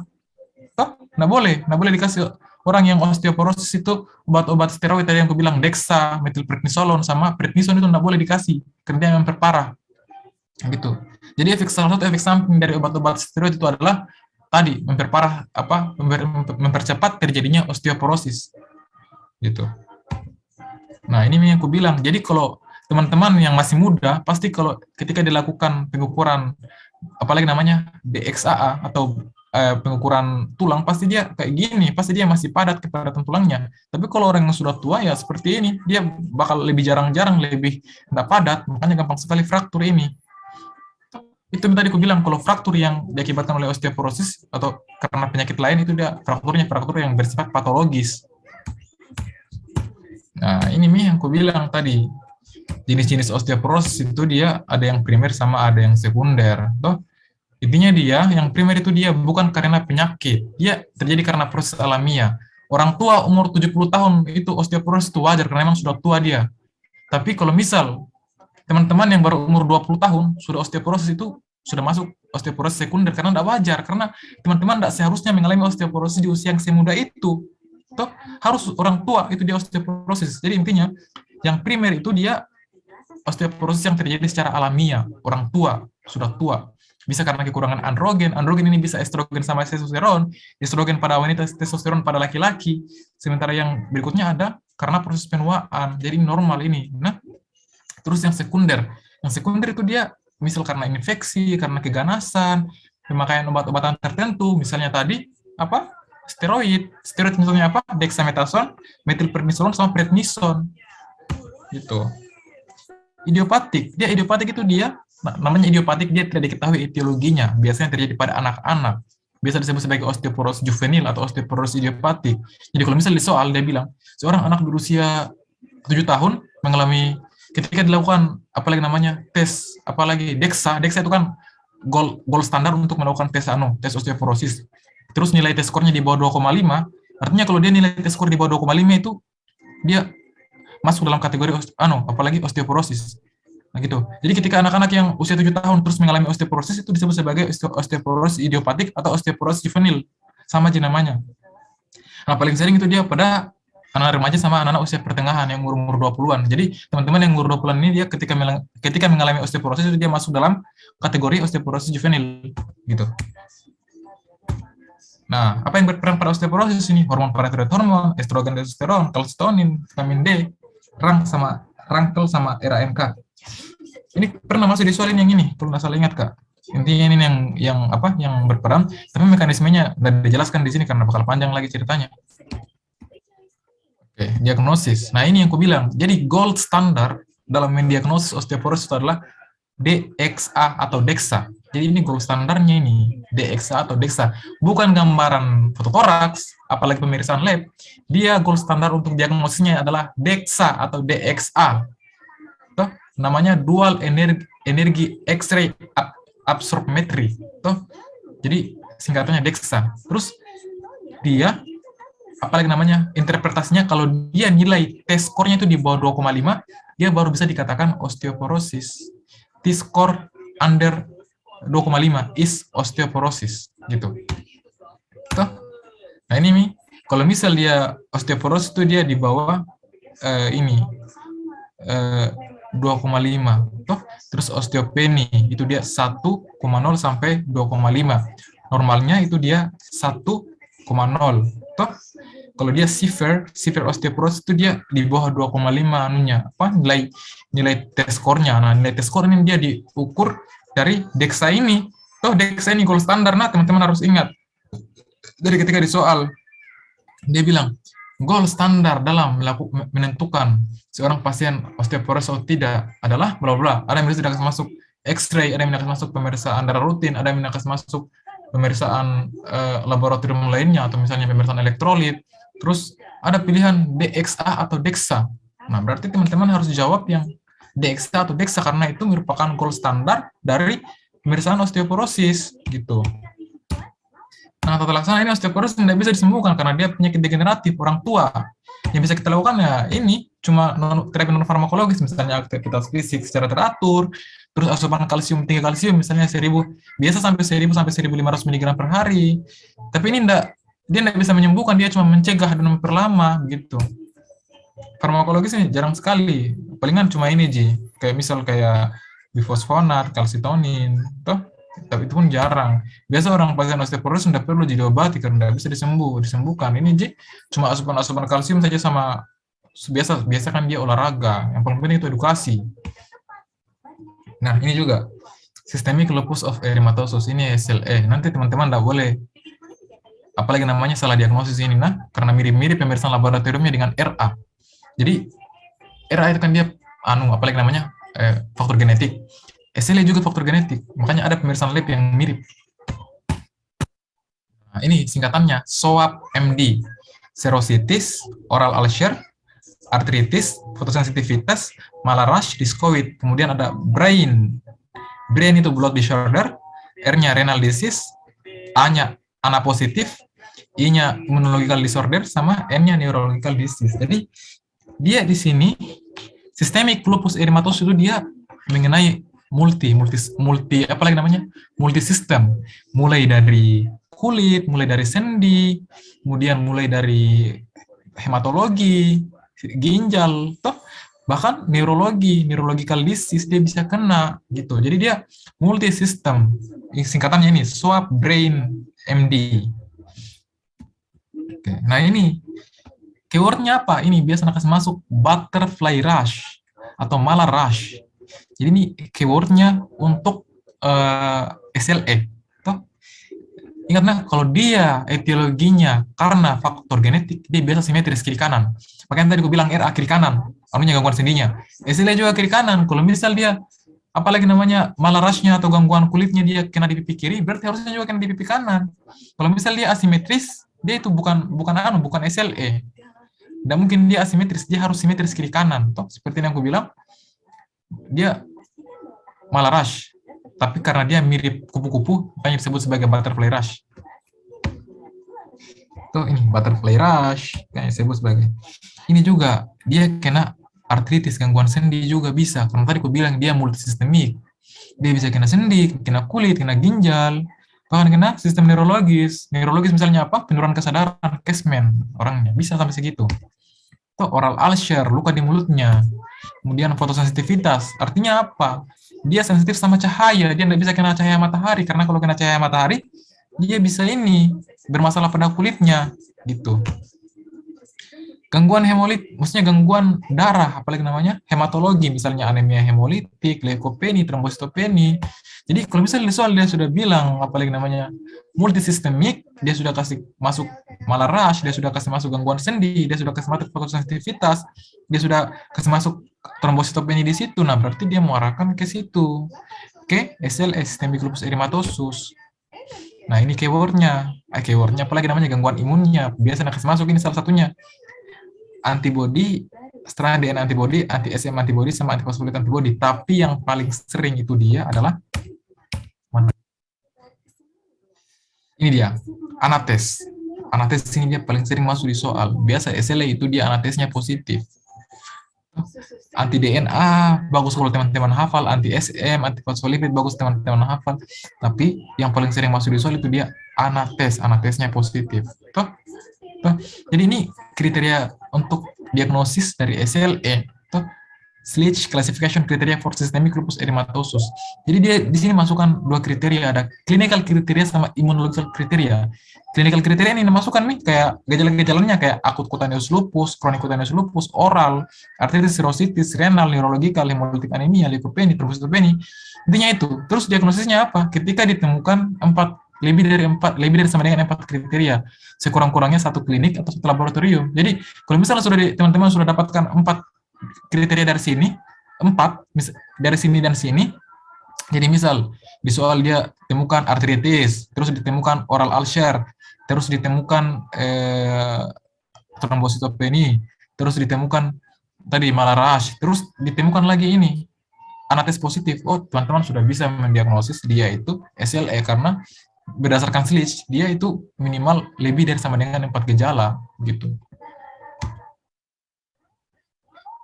Jadi ini apalagi namanya, nah ini tata laksananya, guideline treatmentnya. Ini yang paling sering ini dikasih orang chloroquine. Nah, jadi untuk obatnya SLE itu dia sebenarnya obatnya berdasarkan gejala saja. Kalau dia kena kulit, diobati gejala kulitnya. Tapi untuk terapinya itu chloroquine sama methotrexate. Nah, biasa ditambah dengan obat kortikosteroid itu. Nah, itu biasa. Nah, jadi ingat nah, terapinya itu dia chloroquine atau methotrexate atau ditambah dengan obat kortikosteroid dosis rendah. Tapi biasa dia diobati secara simptomatik, secara gejala gitu. Tapi ingat kalau ditanya dia terapi first line terapinya itu chloroquine atau methotrexate atau biasa juga dikasih kortikosteroid yang dosisnya rendah. Nah, ini juga myasthenia gravis sama sindrom Horner. Ini masuk di muskuloskeletal karena ada gejala manifestasi otot. Ini juga khas sekali, nah, ini khas banget. Teman-teman tidak boleh salah dalam diagnosis ini karena ini khas. Kenapa khas? Ya, lihat nih, khas sekali memang anunya, apalagi namanya opsinya. Tuh, lihat Ki, myasthenia gravis. Nah, ini bilang tuh dia itu myasthenia gravis itu dia bermasalah pada asetilkolinnya. Nah, penyakit autoimun dia terganggu di reseptor asetilkolin. Jadi harusnya reseptor asetilkolinnya dia bisa asetilkolinnya bisa berikatan dengan reseptor, tapi karena dia ada autoantibody di situ, autoantibody-nya itu dia yang memblok asetilkolin. Akhirnya dia antara asetilkolin dan reseptornya itu dia tidak bisa berikatan. Nah, ini yang bisa bikin dia ototnya tidak bisa berkontraksi. Toh, ototnya dia tidak bisa berkontraksi karena asetilkolin dan reseptornya tidak bisa berikatan. Asetilkolin itu dia yang bikin otot berkontraksi. Nah, ingat, asetilkolin adalah yang bikin otot bisa berkontraksi. Masalahnya di sini asetilkolin dia tidak bisa berikatan dengan reseptor. Akibatnya apa? Kontraksinya gagal. Makanya terjadi ini gejala-gejalanya ini kayak kelemahan otot, kemudian diplopia, tosis. Ditahu juga yang mana tosis itu? Yang mana diplopia toh? Mengerti toh? Kalau enggak ditahu anunya bisa cari di internet banyak ji. Intinya dia kelemahan otot. Terus keywordnya apa? Ini keywordnya nah. Uji tensilon, uji Wattenberg, uji prostigmin. Ada disebut juga sebagai tes pita suara. Jadi, itu pasien, kalau yang kena myasthenia gravis, pernah dapat ini pasien di Yusuf. Jadi dia tuh pasien disuruh menghitung sampai 100. Lama-kelamaan suaranya mengecil. Kenapa? Karena dia kelemahan otot faring. Jadi misal 1, 2, 3, pas sudah sampai ke 30, udah kedengaran suaranya, hilang suaranya. Karena otot-otot ininya mengecil. Maksudnya, dia nggak bisa, dia melemah, dia nggak bisa berkontraksi. Tuh, gitu. Karena kenapa? Karena ini tadi, reseptor antibodinya di situ, dia ada mekanisme autoimun di situ. Jadi dia antara asetilkolin dia tidak bisa berikatan dengan reseptor, akibatnya terjadilah kegagalan kontraksi otot. Yang bahaya apa? Yang bahaya kalau misal dia menyerang otot pernapasan. Bayangkan orang tidak bisa berkontraksi otot pernapasannya, diafragmanya tidak bisa berkontraksi. Otot-otot pernapasan bantu napas yang kayak musculus intercosta tidak bisa berkontraksi. Bagaimana caranya dia bernapas? Makanya disebut sebagai krisis myasthenia gravis atau kegawat dauratan dalam myasthenia. Ini harus cepat-cepat di tata laksana ini. Kalau sudah sampai krisis myasthenia, bisa bikin orang mati, meninggal. Itu keyword-nya dia myasthenia gravis itu gangguan pada reseptor asetilkolin. Dia di situ ada autoimun, proses autoimun toh. Terus tes-tesnya ini tensilon, Watermark, uji prostigmin, toh. Terus laboratoriumnya ini penting, biasa juga masuk anti-SM antibody, anti-muscle specific antibody, anti reseptor acetylcholine antibody. Ini juga biasa masuk. Pelaksananya apa? Yang paling sering dikasih ini prostigmin sama neostigmin. Jarang sekali kortikosteroid, azatropin. Intravenous immunoglobulin juga sering dikasih. Jadi ingat dua saja, prostigmin sama neostigmin sama intravenous immunoglobulin. Gitu. Nah, jadi gitu. Terus kenapa di sini saya kasih box samping dengan sindrom Horner karena gejalanya mirip. Tapi bedanya kalau dia di soal dia sudah bilang ada anhidrosis dan enophthalmos, itu dia sudah masuk sindrom Horner. Dia yang membedakan dengan myasthenia gravis, dia anhidrosis sama enophthalmosnya. Toh, gitu. Anhidrosis itu dia kering sebelah pipinya. Wajah bagian sebelahnya dia kering. Enophthalmos itu dia matanya masuk ke dalam. Beda dengan exophthalmos. Kalau exophthalmos matanya keluar, kalau enophthalmos dia matanya dia masuk ke dalam. Ini ciri khasnya untuk sindrom Horner. Dia letak gangguannya di mana? Dia di plexus brachialis. Kalau misalnya myasthenia gravis letak gangguannya di autoantibody, di reseptor antibodinya, acetylcholine di autoimunnya, itu di reseptor anunya apa lagi namanya acetylcholine-nya. Kalau dia sindrom Horner dia letak gangguannya di plexus brachialis. Tuh. Tes sederhananya apa? Ini tes kokain topikal. Ini gitu ya ini yang sering masuk. Kokain topikal, tidak ada yang lain. Pengobatan apa? Dia enggak, sampai sekarang belum ada pengobatan khususnya. Biasa diobat secara secara gejala Ji. Tuh. Ingat-ingat ini myasthenia gravis ini selalu masuk di soal. Jadi teman-teman harus hafal keywordnya apa. Tensilon, Watermark, kemudian autoimun yang memproduksi antibody, itu ingat-ingat laboratoriumnya anti-SM antibody, itu ingat-ingat. Nggak boleh dilupa ini, nggak boleh salah, karena ini soal bonus ini. Oke, next lagi ya. Apalagi ini yang gue bilang tosis tadi, jadi kelopak matanya itu dia nggak bisa naik karena melemaki. Tadi karena nggak bisa berkontraksi ototnya karena ada autoantibody di reseptor acetylcholine-nya sehingga acetylcholine nggak bisa berikatan. Nah, terjadilah kegagalan, apalagi namanya kontraksi otot mata. Tuh. Gitu. Jadi dia kelopak matanya dia turun sebelah. Nah, ini yang gue bilang anhidrosis. Dia sebelah yang berkeringat wajahnya. Sementara yang sebelah dia nggak ada. Ini ciri khasnya untuk sindrom Horner. Tuh. Sama heterokromia. Ini juga sindrom Horner. Dia lihat berbeda warna matanya. Oke, inilah penyebab-penyebabnya yang dibaca saja. Jarang dia masuk ini. Nah, sekarang kita masuk ke contoh soal. Mami habis ini slide-nya, kalau sudah contoh soal. Oke. Ada yang mau jawab ini? Satu orang. Seorang perempuan usia 50 tahun datang ke poliklinik dengan keluhan nyeri bengkak, kemerahan, kaku pada sendi lutut, simetris terutama pada pagi hari. Pada pemeriksaan ditemukan nodul intervalang PIP. Kombinasi tes imunologis, manakah yang paling tepat untuk kasus di atas? Ada yang mau jawab? Halo? ABK.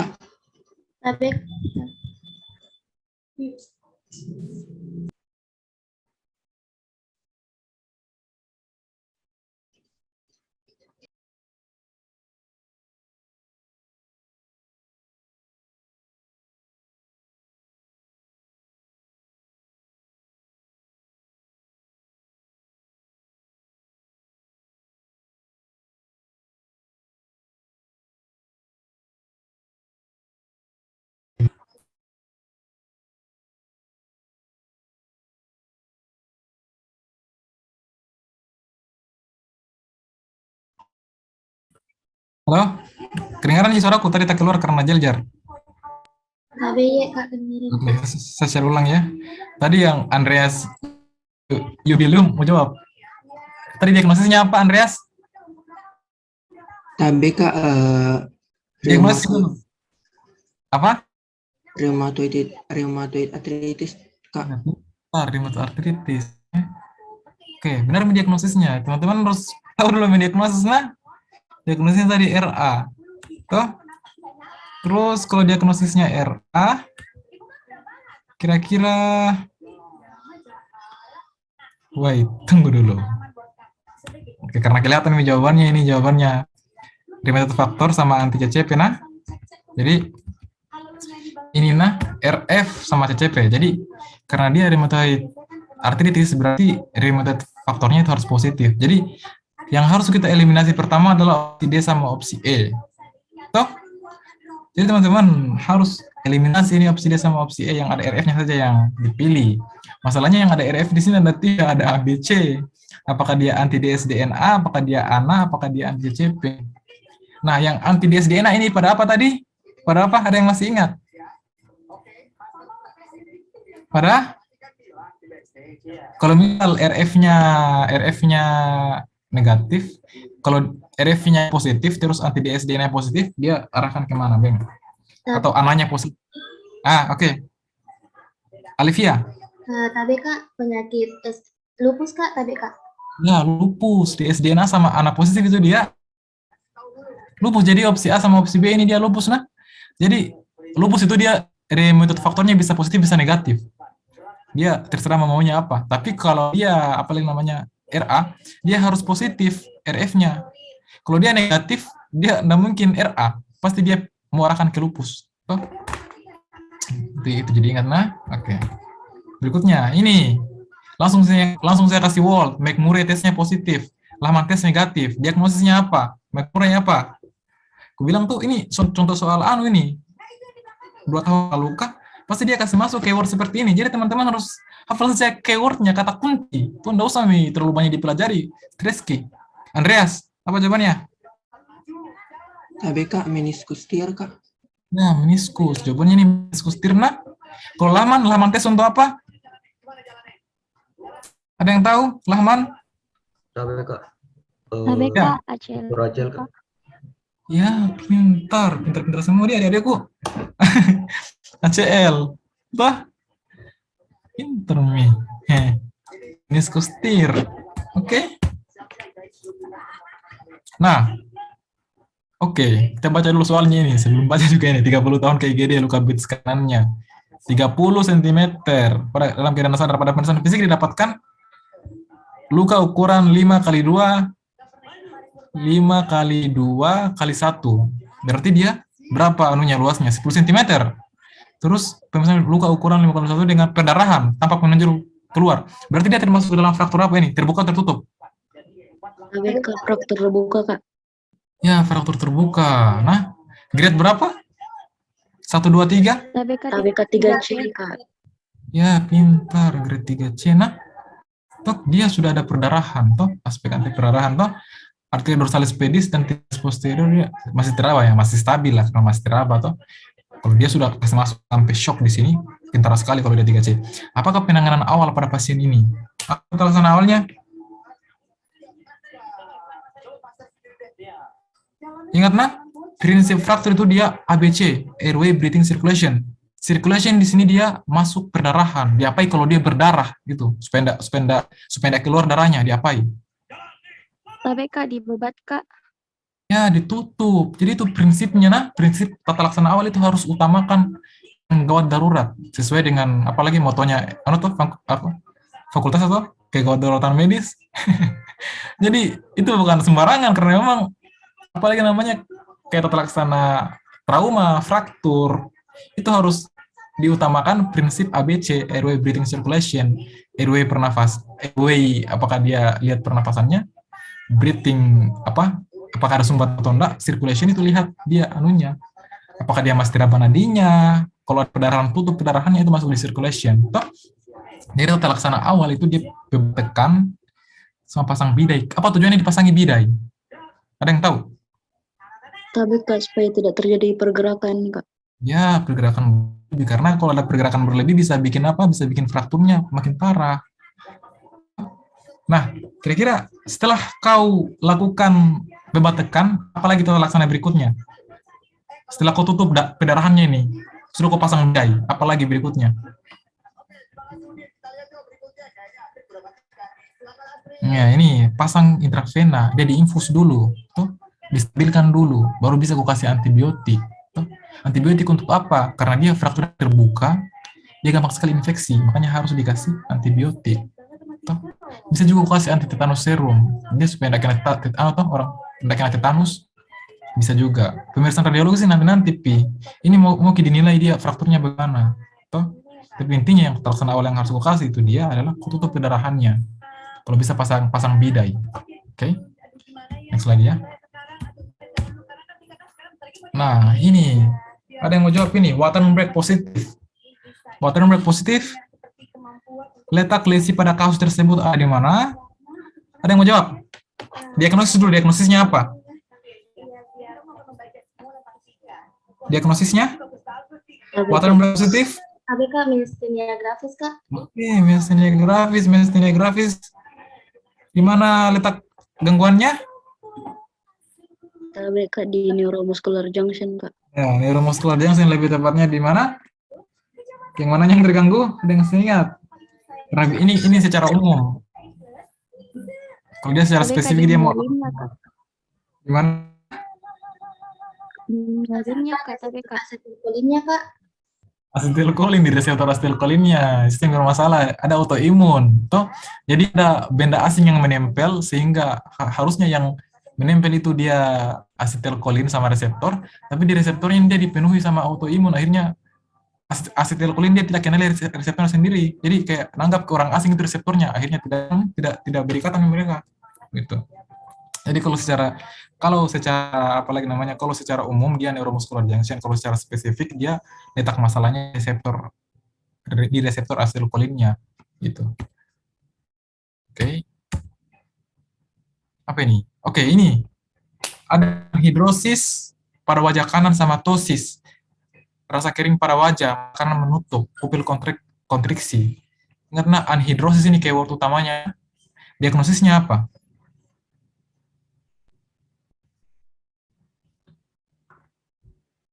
Ada yang ingat? Horner syndrome. Ya, Horner syndrome. Jadi kata kuncinya Horner syndrome itu anhidrosis, nah. Ingat, itu yang bedakan dia dengan miastenia gravis. Ptosis ini semua ada juga pada miastenia gravis, tapi yang tidak ada itu cuma anhidrosis. Ini Horner syndrome diagnosisnya. Oke, sekarang 35 tahun berobat ke rumah sakit dengan nyeri sendi pada kedua tangan. Kedua tangan. Kalau soal sampai kedua tangan, kira-kira diagnosisnya kemana? ABK rheumatoid arthritis, Kak. Pintar dong, rheumatoid arthritis, karena kalau dia OA dia 1 sen gitu. Berarti 35 tahun dia harusnya kalau dia arahkan ke OA dia usia tua. Sama dia pasti masuk base di sini. Kalau dia sendi kedua tangan, dia arahkan ke RA, pasti dia bilang simetris sini. Oke. Nah, ini ukurannya 10 kali 5 kali 3, berarti luas sekali ini. Tulang menonjol keluar, pendarahan aktif di paha, arteri dorsalis spes tidak teraba. Tidak teraba, Mina? Bahaya ini kalau sudah teraba. Ini grade-nya grade berapa? Fraktur terbuka grade berapa? ABK yang 3C, ABK grade 3C, Kak. Oke. Nah, kalau dia masih bilang dorsalis pedis dan tibialisnya masih teraba, masih grade 3B itu, karena dia belum ada gangguan vaskuler. Toh? Jadi kalau dia sudah tidak teraba, berarti sudah grade 3C. Oke. Ini, pasien 23 tahun, keluhan nyeri pada lutut. Lahaman tes positif. Apa? Lahaman tes positif. Ada yang masih ingat?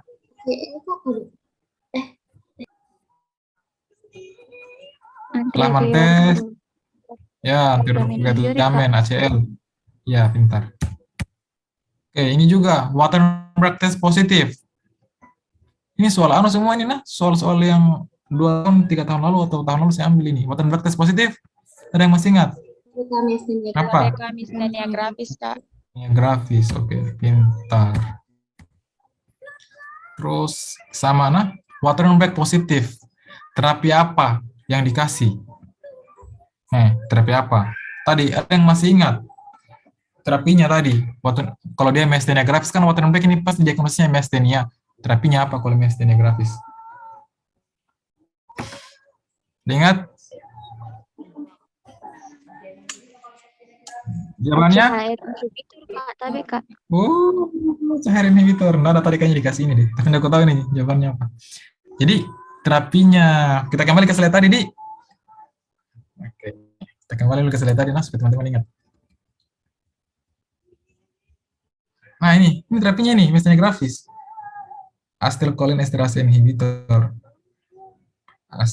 acetylcholine esterase inhibitor, myostatin, corticosteroid, atropine, intravenous immunoglobulin. Jadi tadi ada 2 jawabannya tadi. Ada acetylcholine esterase tadi yang bilang ACHR inhibitor. Bukan ACHR bukan ACHR, itu beda. ACHR itu dia acetylcholine reseptor. Kalau dia ini namanya acetylcholine esterase. Tuh, coba lihat soalnya.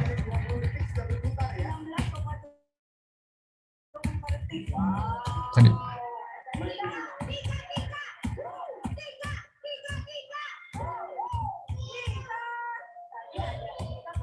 Oke. Sini grafis. Nah, ACHR ini dia kepanjangannya acetylcholine receptor.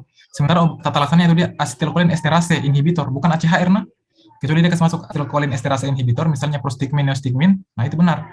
Jadi yang lebih tepat di sini jawabannya immunoglobulin. Tadi di pilihan sebelumnya tadi di tata laksananya ada immunoglobulin intravenous. Coba kita kembali lagi. Kayaknya immunoglobulin itu atau apa jawabanku tadi immunoglobulin kayaknya itu. Lihat kina, tuh intravenous immunoglobulin. Ingat ini acetylcholine esterase inhibitor, bukan ACHR. ACHR itu panjangannya acetylcholine receptor. Dia masuk di sini dia ACHR. Tuh, masuk di mekanisme. Nah, kalau tata laksananya dia acetylcholine esterase inhibitor. Itu misalnya apa? Prostigmin, neostigmin. Biasanya dikasih corticosteroid tapi jarang. Atropine juga jarang. Ini yang paling sering 2, intravenous immunoglobulin sama acetylcholine esterase inhibitor, contohnya prostigmin sama neostigmin. Jadi tadi lebih tepat jawabannya immunoglobulin. Oke, kita lihat jawabannya dia.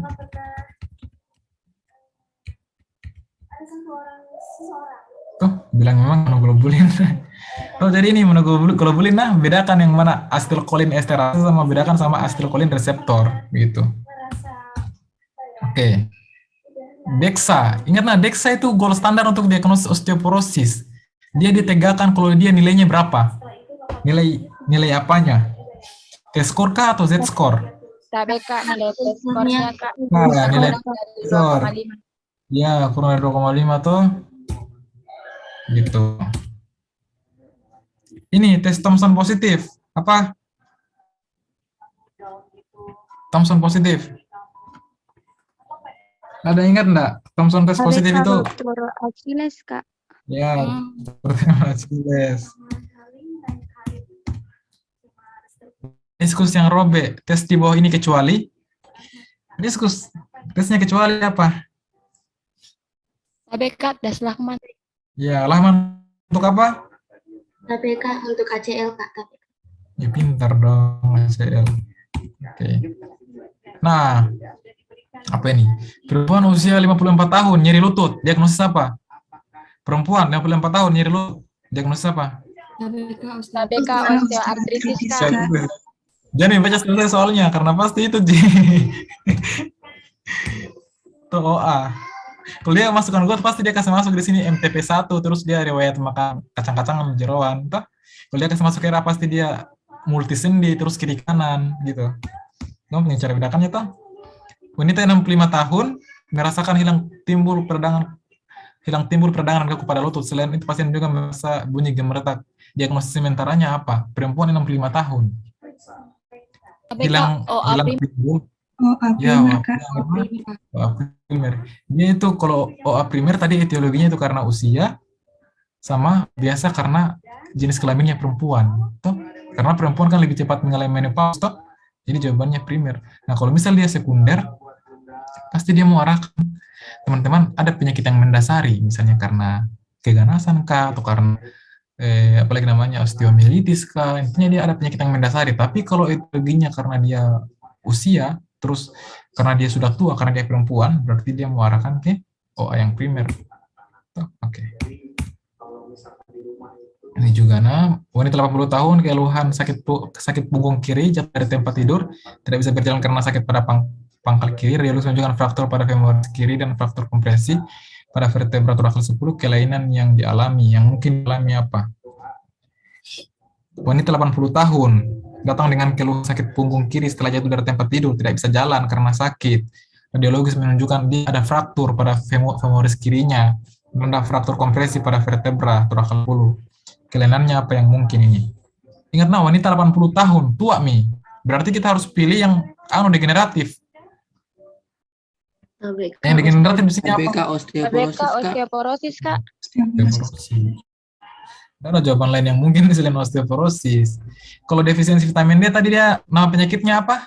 Untuk anak-anak? TBK Ada ingat? rickets, Kak. Iya, untuk orang dewasa apa? TBK osteomalacia Kak. Ya. Kalau osteogenesis imperfecta tadi letak kelenannya di mana? Di letak kelainan osteogenesis imperfecta di mana tadi? Yang di slide sebelumnya. TBK pada kolagennya, Kak. Nah, kolagen tipe 1A1 sama kolagen tipe 1A2 nah. Oke, sudah Mi, habis Mi.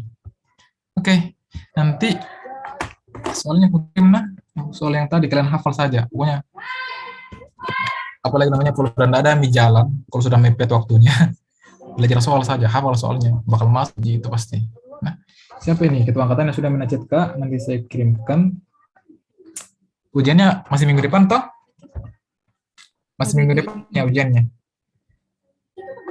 Ya. Masih ada di waktu toh buat teman-teman belajar. Pokoknya apalagi namanya manfaatkan memang waktunya 1 minggu terakhir. Apalagi pokoknya kalau bisa semua slide itu teman-teman baca Mi. Maksudnya kalau ada waktunya baca saja slide-nya nah. Maksudnya belajar juga boleh. Tapi kalau cuma soal toh kayaknya agak ngesedap begitu deh. Kalau misal soalnya ndak opo, hancurlah kita, nggak bisa jawab apa-apa. Makanya teman-teman juga harus bisa baca slide-nya. Sama tadi yang aku bilang, ini muskulo gampang Ji, karena semua yang masuk itu inti-inti, keyword, kata kuncinya ada. Tapi yang agak susah menurutku cuma bagian fisiologi sama bagian anatomi. Karena itu sebenarnya murni hafalan, nggak bisa dipahami. Kalau fisiologi ya masih bisa teman-teman coba hafal, tapi kalau anatomi itu memang harus betul-betul dipahami lokasinya. Sama histo itu harus betul dihafal memang. Itu karena saya lihat di soal itu ada beberapa soal histologi yang kayak kolagen, saya juga nggak paham apa maksudnya itu. Tapi ada di slide. Oke. Terima kasih sebelumnya sudah diundang sama Subem. Jadi karena diminta kalau untuk apalagi namanya belajar sama teman-teman, saya juga jadi review kembali materinya. Seandainya kalau nggak diminta, ini pasti kelupain semua itu materi-materinya tadi. Tapi karena diamanahkan Kak, jadi saya ulang baca materinya ya. Bagus juga untuk saya sendiri sih. Jadi ini kita sama-sama saling menguntungkan, sama belajar di. Oke. Mungkin sekian dari saya kembalikan saja ke teman-teman BEM. TBYK, terima kasih banyak Kak Aflin atas penjelasan materinya yang sangat luar biasa. Saya lihat teman-teman juga kayaknya makin tambah paham tuh tentang materi-materi muskuloskeletal.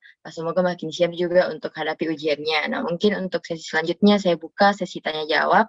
Untuk teman-teman yang mau bertanya silakan raise hand. Saya buka untuk 3 pertanyaan.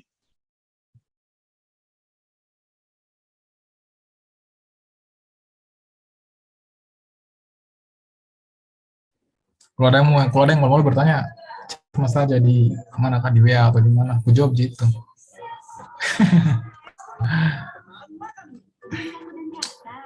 Jam berapa sekarang? Belum jam 10, masih aman ini.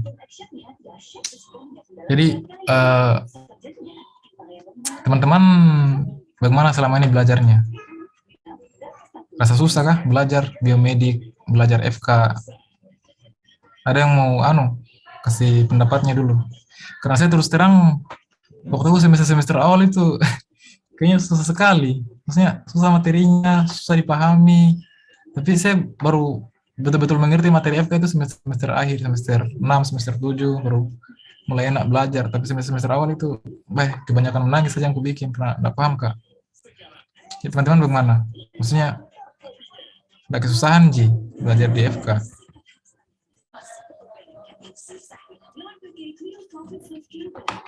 Bagaimana teman-teman? Sambil tunggu yang bertanya, kita sharing-sharing. Nanti apalagi namanya, kan sekarang teman-teman sudah semester 3 di semester 3 kah? Semester 2? semester 2 Kak. Semester 2 itu kalian teman-teman sudah masuk blok BMD? Iya Kak. BMD juga susah itu sama kayak biomedik. Tapi teman-teman kalau sudah masuk blok itu biasa lebih gampang di BBN, di materinya. Karena teman-teman sudah belajar lebih spesifik, maksudnya sudah lebih spesifik di penyakitnya. Kenapa BMD apalagi namanya biomedik itu susah karena menghafal toji yang dibikin susah, agak susah untuk memahami. Tapi lebih gampang lagi kalau teman-teman sudah masuk di klinik, di koas, tidak ada sama sekali beban, enak sekali belajar karena ada di situ berhadapan dengan pasien, dirasakan hektiknya kalau ada pasien gawat, pokoknya seru. Tapi tekanannya lebih besar karena langsung berhadapan dengan dokter spesialis. Kalau salah-salah biasa kadang dimarahi, kadang disuruh keluar dari ruangan, udah dikasih ikut, apalagi namanya visite.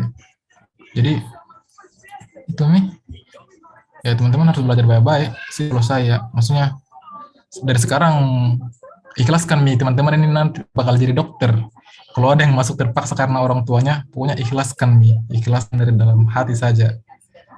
Teman-teman bakal jadi dokter nanti, dan ini resiko yang harus kita hadapi sama-sama tuh, belajar seumur hidup. Nggak boleh setengah-setengah kalau mau di FK. Nah, orang hidup, pasien yang teman-teman hadapi, bukan benda mati. Oke. Ada yang bertanya, Di? Nanti kalau ada malu-malu, chat mas saja di WA. Kalau ada tanya jawaban, Kak, apa jawabannya ini? Aku kasih tahu, itu pendapatku. Santai aja senangnya, nah. Jangan usah tegang-tegang, santai saja. Teman-teman sudah cukup dapat tegang dari dosen-dosennya di fakultas, ya. Dari senior-seniornya di BEM, di follow up minggu, di apalagi namanya. Pokoknya itu yang bikin tegang itu.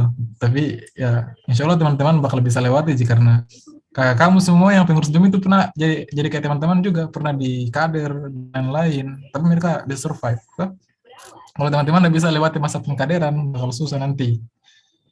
Karena kalau di klinik, di rumah sakit, itu dokternya, ada yang tahu dokter Samsani di sini? Kayak gitu semua mirip-mirip, kayak berteriak-berteriak. Apalagi di ruang OK, di ruang operasi, ini boleh orang lingu-lingu, dilemparkan gunting. Jadi intinya semangat saja nah teman-teman. Kalau capek istirahat, kalau mau menangis, pas nggak tahu materi nggak apa-apa, tapi jangan menyerah. Tetap berdiri, tetap selesaikan apa tanggung jawab teman-teman, dan bakal terbayar nanti. Kalau jadi dokter pasti orang tua teman-teman juga bakal bangga tuh. Teman-teman juga bakal bangga, perempuan makin tinggi uang pandainya, laki-laki masih makin kelihatan keren kalau jadi dokter. It's okay. Ini semangat saja nah. Oke. Ada yang bertanya, Di? Oke, nggak ada yang bertanya kayaknya. Ya mungkin kalau dari teman-teman tidak ada yang bertanya, mungkin kalau misalnya nanti ada pertanyaannya, mungkin bisa dihubungi Kak Aflin, Kak. Bah, bisa sekali. Tadi sudah membuka sih nomor HP gue di ketua angkat aku tuh. Bisa Tadi Kak, mungkin sebelum saya tutup ada sesi ini Kak, pemilihan peserta. Apa? Ya Kak, mungkin sebelum tapi Kak, sebelum ditutup ada pemilihan peserta teraktif Kak untuk Sito malam ini Kak. Teman-teman yang pilih saya enggak perhatikan tadi yang aktif siapa sih? Karena aku tanya semua atau banyak. Tadi saya ingatku banyak yang bicara, banyak. Yang kalian teman-teman BEM yang tentukan, saya enggak begitu perhatikan tadi karena sambil presentasi tuh. Tapi bagus semua aja. Tapi Kak, mungkin dari mungkin dari teman-teman PIP yang akan pilih peserta teraktifnya Kak. Ya, pilih saja. Tapi Kak, Ocha bisa spotlight untuk peserta teraktif Sito malam ini.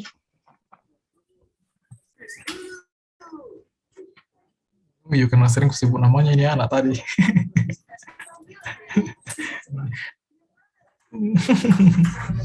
Oke, congratulations, Anda disematkan sebagai peserta teraktif. Dari ini, tangan, yeay.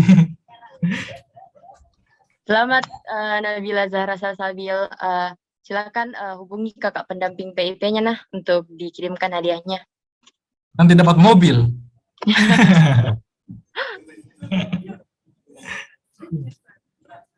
Iya, terima kasih banyak teman-teman semua. Ya, Kak, bisa di unspotlight dulu aja.